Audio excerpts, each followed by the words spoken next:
एक ऐसा चाँद जिसका खुद का ही एक वायुमंडल है, एक ऐसा चाँद जिसमें ईंधन का पूरा भंडार है, एक ऐसा चाँद जिसमें बारिश होती है। और गाइस मज़े की बात तो ये है कि वो हमारे सौरमंडल में ही उपस्थित है। मैं बात कर रहा हूँ हमारे सौरमंडल के एक प्लैनेट सैटर्न के मून टाइटन के बारे में।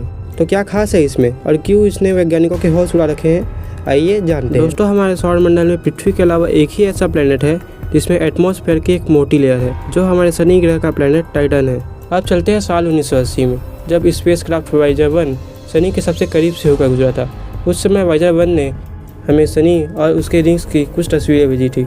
जिन तस्वीरों ने हमें सबसे ज़्यादा चौंकाया था वो थी टाइटन ग्रह की तस्वीरों ने, जिससे हमें पता चला कि टाइटन के चारों तरफ वायुमंडल की एक मोटी लेयर है, जिसे देखकर वैज्ञानिक भी खुद को रोक नहीं पाए और टाइटन पर जाने की तैयारी करने लगे।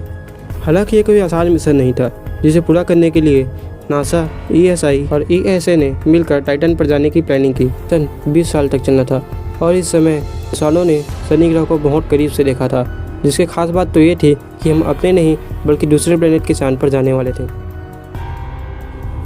इस चांद के अंदर कैसी दुनिया थी, इसके बारे में वैज्ञानिक बेखबर थे।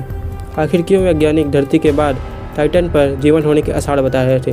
आखिर क्या था इस चांद में? क्यों वैज्ञानिक इस पर जाने के लिए बेताब थे? आइए जानते हैं इस चांद के बारे में कुछ रहस्यमय तथ्य। हमारे सौरमंडल में अर्थ और विंस के बाद टाइटन ही एक ऐसा स्पेस ऑब्जेक्ट है जिसके पास एक ठोस सतह है और जिसके पास वायुमंडल की एक मोटी चादर है, जो कि शनि ग्रह के सबसे बड़े मून के रूप में जाना जाता है। टाइटन आकार में बुध ग्रह और प्लूटो से भी बड़ा है और हमारे जुपिटर के चांद कॉस्मिक के बाद ये हमारे पूरे सौरमंडल का सबसे बड़ा चांद है। आपको ये सुनकर हैरानी होगी कि टाइटन हमारे चांद से 1.5 गुना बड़ा है और इसका डायमीटर 5150 किलोमीटर है।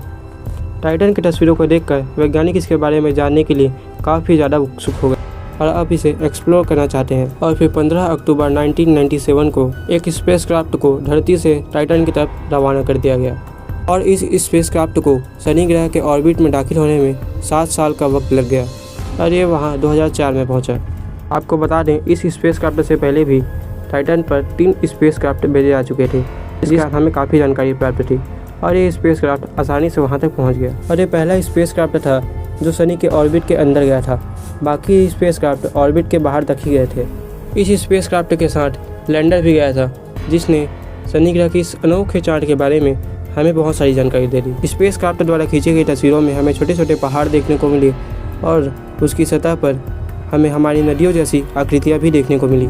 टाइटन हमारे सूरज से 1.4 मिलियन किलोमीटर दूर है, जहाँ का तापमान -179 डिग्री सेल्सियस है, जिसके कारण सबसे बड़ा सवाल ये था कि यहाँ इतने कम टेम्परेचर में नदी और समुद्र कैसे हो सकते, जिस पर रिसर्च करने पर उन्हें पता चला नदियों में पानी जैसी संरचना पानी नहीं बल्कि मीथेन थी, क्योंकि मीथेन ही है जो इतने कम टेम्परेचर में लिक्विड के फॉर्म में रह सकती है। टाइटन ही है जिसमें पृथ्वी की तरह संरचनाएँ बनी हुई हैं, जिसमें नदी पहाड़ बने हुए हैं, मगर इसका संगठन पृथ्वी से काफ़ी अलग है। यहाँ पर पानी लिक्विड फॉर्म में नहीं बल्कि सॉलिड फॉर्म में बर्फ़ के रूप में जमा हुआ है। टाइटन पर रिसर्च करते वक्त एक और हैरान कर देने वाली बात सामने आई।